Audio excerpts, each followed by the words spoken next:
My name is Edward Sapiano, and I'm a lawyer. When I graduated from law school 13 years ago, I thought I had paid my dues, but the hardest part was still to come. We're going to watch 4 aspiring lawyers in a 12-month test by fire called articling. Will they crash and burn, or be transformed into the real thing?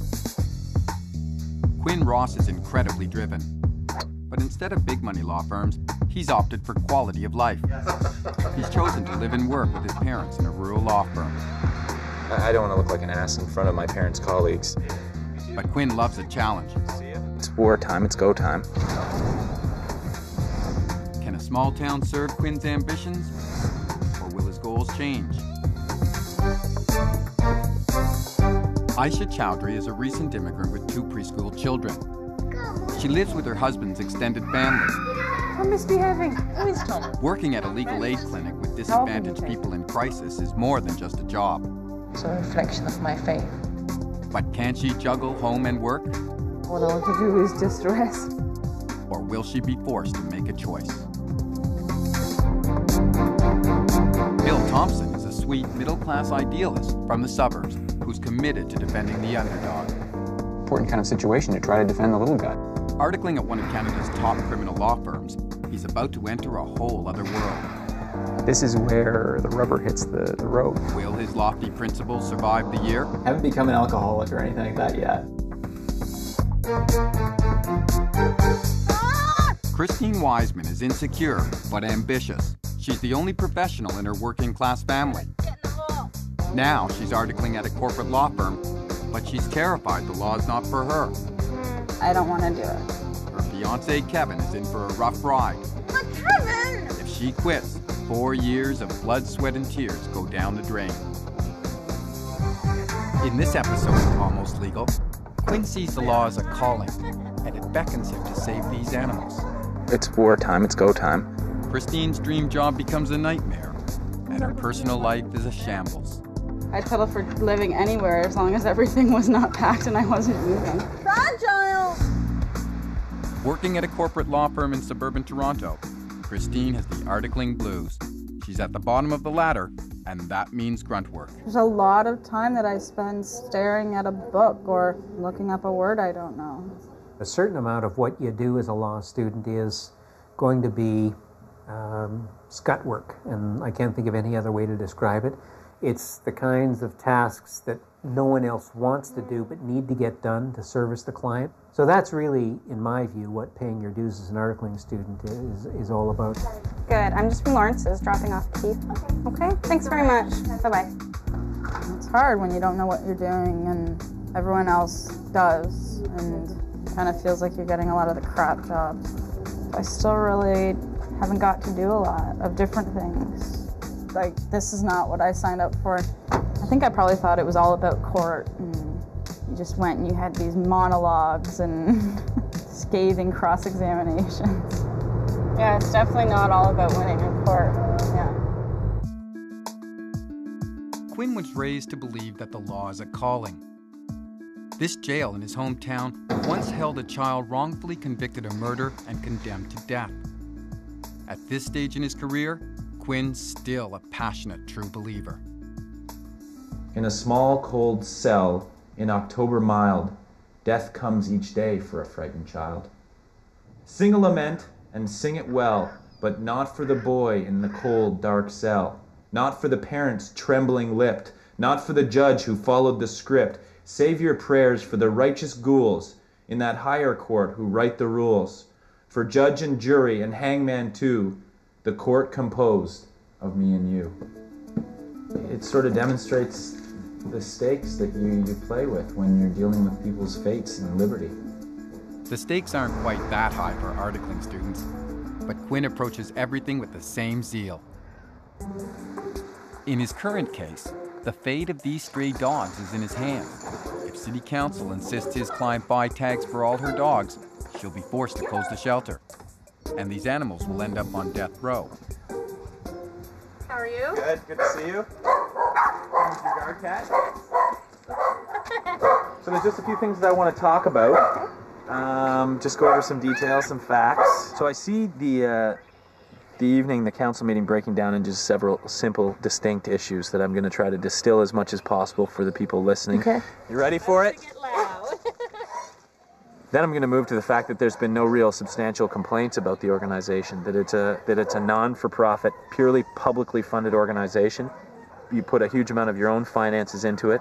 That expenditure has been made on the reliance that you would not require further dog tags, and now it seems that $30,000 is good for nothing. Right. Finally, that you ceased working, that your husband supports that. Yes. You're both very hardworking individuals who have decided to dedicate yourselves to the support, maintenance, and protection of these animals that would otherwise be euthanized. It's a motherhood issue. It's apple pie. And as Canadians, we've decided that domestic pets are a part of our lives. So it's not normal for dogs to run loose. We understand that there's an infrastructure in place for their support, and you're a part of that. Yes. You're not burdening the taxpayer. No. And that so far you've been completely self-sufficient and have succeeded. Yes. But if they insist on your licenses, you won't be able to do that anymore. It'll be an extra cost that we'll have to It could incur. potentially be prohibitive. Yeah. If we don't succeed at the council level, I say we just maintain the campaign in the press. It's wartime, it's go time. I obviously want to be pleasant and polite and show the necessary deference to the council while still maintaining a fierce and thorough representation of my client's position. But it's a tough case. The letter of the law says that every dog must have a tag. Can Quinn win his client an exemption and save the shelter? Christine's the first lawyer in her family, so she faces high expectations at home. Her grandparents are her biggest fans. That whole corner was her computer. It seemed that she spent more time down here than anywhere else. Right. When she got to high school, at the very end, she got the her honors again on the dean's list, and then she got the governor general. So this child never said a word to anybody about this. This is how secretive she is. Winning the Governor General's Award put her among the top students in the country. There's obviously more to Christine than meets the eye, but her family knows how determined she is. She put herself through law school. Everything she's got, she's had to buy. She's done it herself. What was she, 14 years old, and she was working the midnight shift in that video store? Yeah, she started working, 13. Oh, no. So I think what it is, she's trying to prove to herself and to everybody else around her that I can do it, and I don't need any more help. You really can't tell her what to do anymore. No. If you have an argument with her, you'd never win. Moving in together starts off on the wrong foot for Christine and her fiancé, Kevin. Heads up. Look, Kevin! 4 young lawyers, 12 months, in a test by fire called articling. Quinn comes from a family of lawyers. His parents are his senior partners. The love of his life is a psychology major. She's got the training to handle a cocky, ambitious young lawyer. Christine's worked hard to become the first lawyer in her working-class family, but the job so far is all grunt work, and her personal life is in chaos.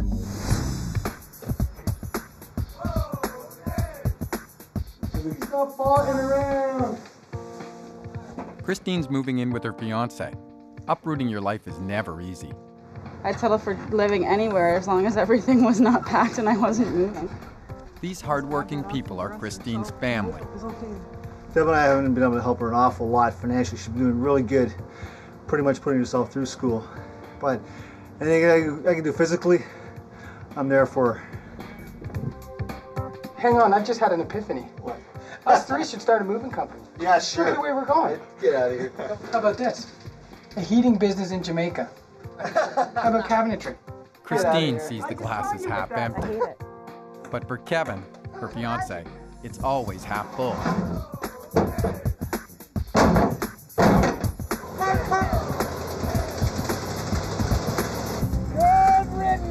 Christine's family knows you can't win an argument with her, so Kevin's learned to pick his battles. Oh.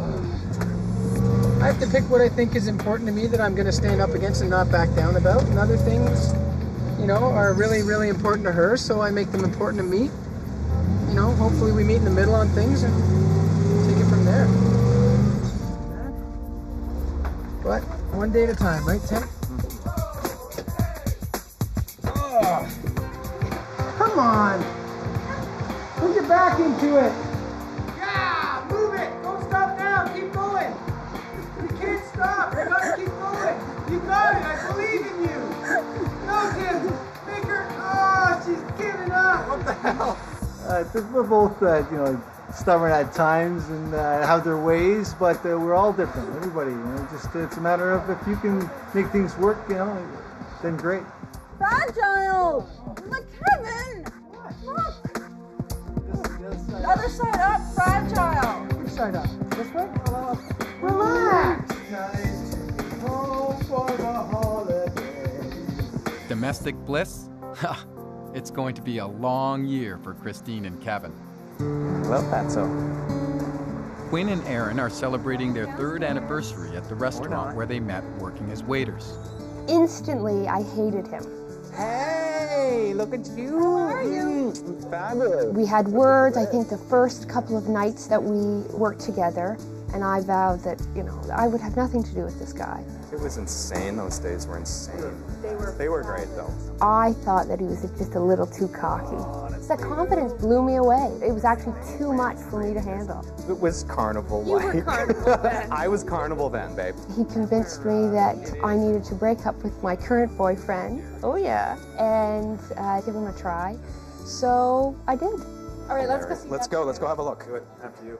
Hey, it's great that you guys are back here. This is really nice. Now, can you imagine looking back at me sitting with only my underwear on in this chair right here that I would be called to the bar as a lawyer anytime in the future? Because I still go, I speculated, but there were no photographs, so we were fine. Another cheers?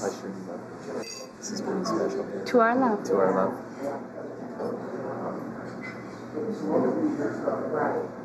I can't believe you brought up the underwear. Come on, they're boxer shorts. Thank you. Muscle soup.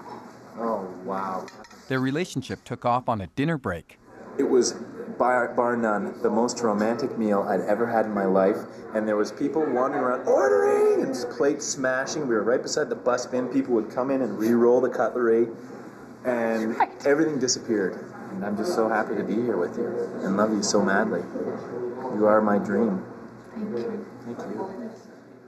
Erin worked while Quinn was at law school. Now she's going back to grad school. I'm so proud of you. Thank you. I like nothing more than the fact that I get to be your sugar daddy for the next 6 years. It makes me feel pretty nice. I'm supposed to say, who's your daddy? Who's your daddy? With Quinn articling and Erin at university, they better make the most of tonight. We have a little pre-game huddle. Quinn parks his soapbox in front of city council. I may be fighting an uphill battle. 4 young lawyers, 12 months, in a test by fire called articling. Quinn believes in the law, justice, equality, fairness. In university, his nickname was Che Guevara. I don't. These dogs, threatened with the closure of their shelter, couldn't have a better advocate. Mired in the dog days of articling, Christine is trying hard to find her place at Lawrence's, a corporate law firm. The early days are the hardest, and that's when you need someone in your corner. Christine's fiancé, Kevin, is a heating contractor. They work in 2 very different worlds. People wonder if there's ever going to be an issue with, okay, you're a lawyer and Kevin's not. Kevin works with his hands, has a dirty job for the most part, and people perceive those jobs as being very, very different status-wise, I guess, and it hasn't been an issue. Both of us come home from work some days and just complain and absolutely hate it. It's pretty hard for the 2 of us to think any differently of our jobs. To us, they're the exact same thing. A year from now, I see myself married, probably still doing the same job I'm at. I know I went through a phase where I'm like, I'm not getting married, I'm not having kids, forget that. People deal with so much with a career and a family and a home, and it seems overwhelming sometimes. That was my feeling, I think, before meeting Kevin. If I come home and I know that I've got 7,000 things kind of going on, he just tells me, okay, it's going to be fine. We'll split it up, and he actually does it and just makes a lot of it go away. 5 years, 10 years, hopefully, oh boy, maybe a little townhouse somewhere, a little cottage somewhere, 4 days a week would be nice. I'd take that, maybe a couple of kids. Like, he's the type of person who I don't think having kids and a job, and I don't think it would faze him. Whereas me, I'm a little scared of it. Kids, lifestyle, these are major issues. Good luck. Quinn's ready to do battle for his canine friends. If he loses the case, these adopted strays will be put down. Pet Rescue, the shelter, has a lot of community support. Can we have a little pre-game huddle just for a second, just so we all understand what we're here for and what we're doing? So we want to go in, we want to be respectful for the forum. If you can keep comments despite how mad you are to a minimum. If something is absolutely necessary to be heard, at the end of the presentation I'm going to be speaking to Corey and Mary Jane and asking them if they have anything to say. At that point I'd be happy to listen to your whispers, edit it as necessary, or let you stand up and make your own spiel. So let me grab my file and we'll wander in there. Quinn's client operates her pet shelter on a shoestring budget. He has to convince City Council to give her a break on the dog tags. Our camera wasn't allowed into the meeting. We have rules and regulations for kennels so that dogs are kept in a proper, clean, healthy manner. Quinn makes his best case, but council doesn't buy it. I'm not trying to pick a fight by any means. These people have poured all of their money into this thing. All of it. Any house in this community with 12 dogs in is going to be likely an issue. So they should certainly have dog tags. We've wasted spent a half an hour here talking about dog licenses. It's ridiculous. They think 45 minutes of their time is wasted time. I wonder how much time they think we've wasted. Yeah. So what do we do next? What's the next plan? Do we go quietly into this good night, or do we fight on? There's not much else Quinn can do. They lost. Now he's got to report back to the boss, his dad. With so much on her plate, Christine takes Kevin to a wedding planner. We're yours for the hosing.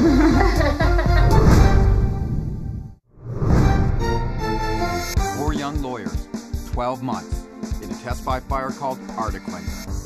For Quinn, the defense of the pet rescue shelter depends on town council's compassion. His client can't afford to license all of her dogs, and unless they cut her a break, she'll have to shut down. Christine struggles to stay afloat at her corporate law firm. It seems overwhelming sometimes. It's causing pressures on the home front, but the wedding plans must go on. Hi, how are you? Not even unpacked yet, Christine and Kevin have set the date to tie the knot. Only a wedding planner can save them now.